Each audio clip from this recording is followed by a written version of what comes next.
A body perform uniform circular motion of radius r has frequency n.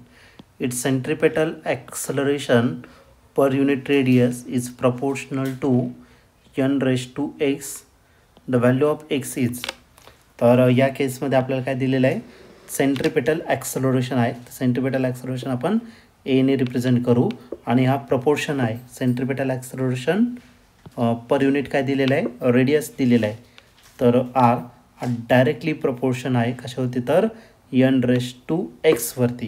तर आपल्याला या एक्सची value या ठिकाणी काय करायचं, फाईंड करायचं आहे. ओके, तर एक काम करू, या ए डिवायडेड बाय आर डायरेक्टली जर कॅन्सल केलं इथं घ्यावं प्रपोर्शनॅलिटी कॉन्स्टंट आणि एनची पॉवर काय होणार आहे, एक्स होणार आहे.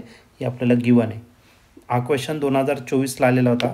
याचा ए ऑप्शन आहे 1, बी ऑप्शन आहे 2, सी ऑप्शन आहे -1 आणि डी ऑप्शन आहे -2. आता या 4 ऑप्शनपैकी या क्वेश्चनचा करेक्ट आन्सर काय असलं पाहिजे, तर आपण याला सॉल्व करूया आणि मग डिसाईड करूया. तर सर्वात पहिले आपल्याकडे फॉर्म्युला आहे कोणाचं, सेंट्रिपेटल ॲक्सलरेशनचं. तर सर्वात पहिले आपण फॉर्म्युला घेऊन टाकू. सेंट्रिपेटल किंवा त्यालाच रॅडियल ॲक्सलरेशन म्हटलं जातं आणि याचा फॉर्म्युला काय, तर आर ओमेगा स्क्वेअर. ओके, आपल्याला ए अपॉन आर फाईंड करायचं. काम करा, आर जो इकडे मल्टिप्लाय, इकडे काय करा, डिवाइड करून टाका आणि इकडे करायला तर आपला ओमेगाचा स्क्वेअर. ओमेगा म्हणजे काय, अँग्युलर फ्रिक्वेन्सी किंवा अँग्युलर वेलॉसिटी आणि त्याच्या जागी आपण काय टाकणार, तर 2πn त्याचा काय करायचा, स्क्वेअर. आता याला सिम्प्लिफाईड करू.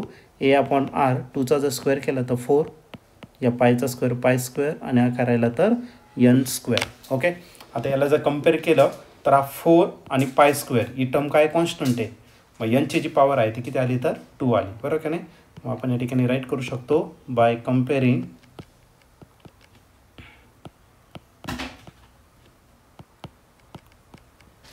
वी गेट इथं एनची पॉवर 2 आहे आणि इथं एनची पॉवर किती आहे, एक्स आहे. मग याला जर कम्पेअर केलं एन कॅन्सल होणार. Therefore X is equal to किती भेटेल, तर आपल्याला 2 भेटेल आणि हेच आपल्या क्वेश्चनचं काय असणार, तर फायनल आन्सर असेल. मग या ठिकाणी तुम्ही ऑप्शन जर बघितलं तर ऑप्शन नंबर बी जो आहे तो या ठिकाणी आपला करेक्टली मॅच होतोय.